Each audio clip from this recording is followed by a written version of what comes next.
Hey guys, so the other day me and Dave decided to treat ourselves to some new bedding, some winter bedding. On the way back and because we went into Cardiff and we did some shopping in Cardiff and some shopping in Ponty. We picked up a few other bits and pieces along the way. So we went and found a king-sized flannelette flat blanket. And this was it was in the indoor market in Ponty. There's a little shop there, sells all sorts of different bits and pieces, and they had this there for £6. So we grabbed that,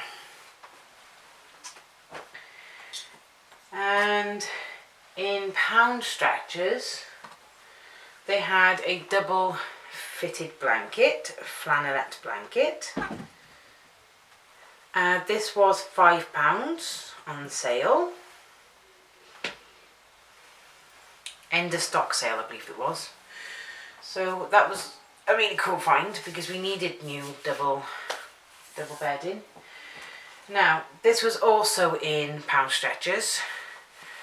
This is a double quilt cover. It's got an autumny theme one side, and if you flip it over, it's got a summery theme on the other side.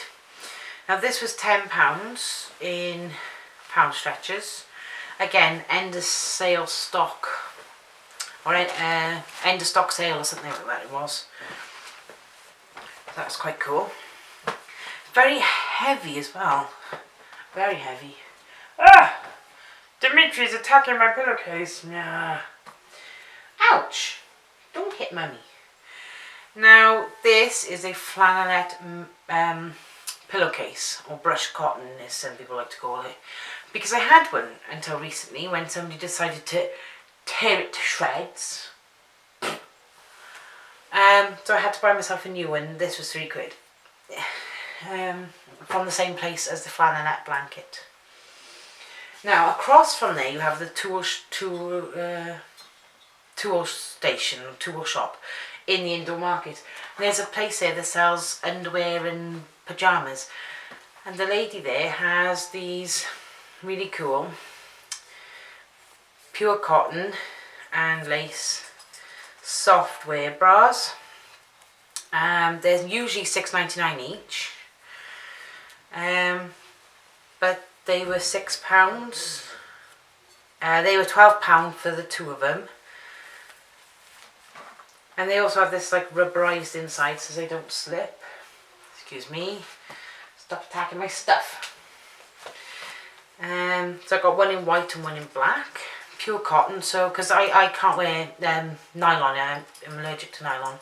So finding these was really cool. Now all of that was in Ponty, including the next bit coming up.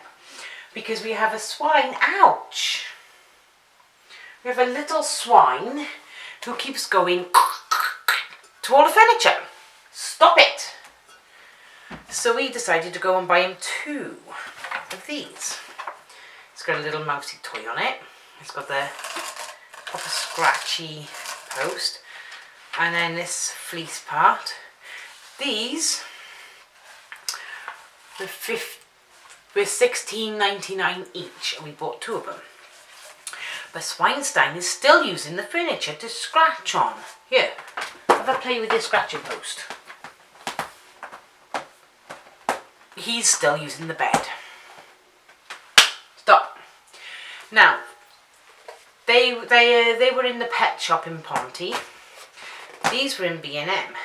They are scented litter tray bags, so that we can change Stinky's litter tray without having to worry about it. Just put it into one bag. We can put them into a scented one, and no dogs or anything in the street can scent it and tear the bag open. And these were £2, I believe, in B&M bargains in Ponty. Now we then went down to Cardiff to see if we could find any of the little bits and pieces or ideas for Christmas. And I realised I didn't have my shopping list with me, so I popped into the pound shop and picked up a notebook that says nope, not today. Just a basic lined notepad with the ring bindery part on it. So they have some other designs I wasn't fussed on, but they got some cool designs down there. Then we went to the indoor market because we were trying to find a game shop, a retro style game shop. There's hardly any in Cardiff. And there I stumbled across a shop that sells gothic stuff, dragons, skulls, patches, jewellery, and incense sticks and cones.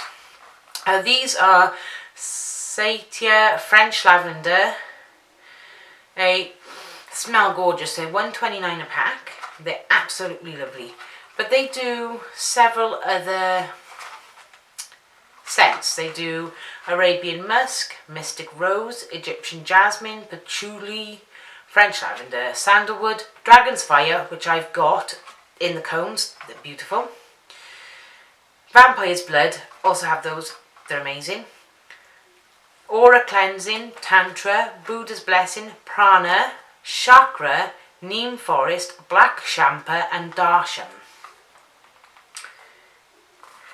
Well, they also have dragon's blood there, but it's not made by Satia, and I've got those ones as well, and they are really cool.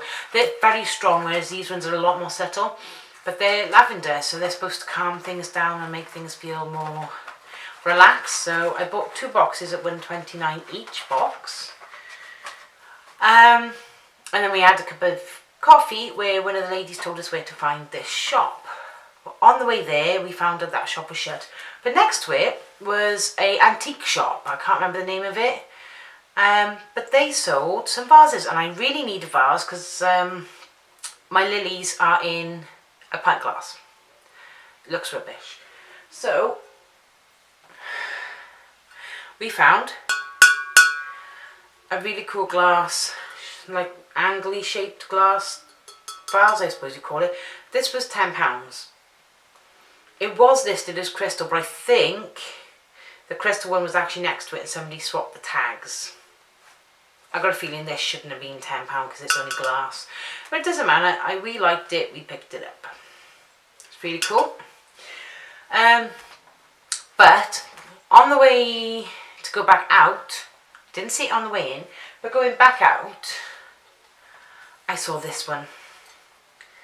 And it's stunning, so I had to get it. It looks like mother of pearl, but it's pottery. It's just painted to look like a pearl effect with this little rose and the little handles.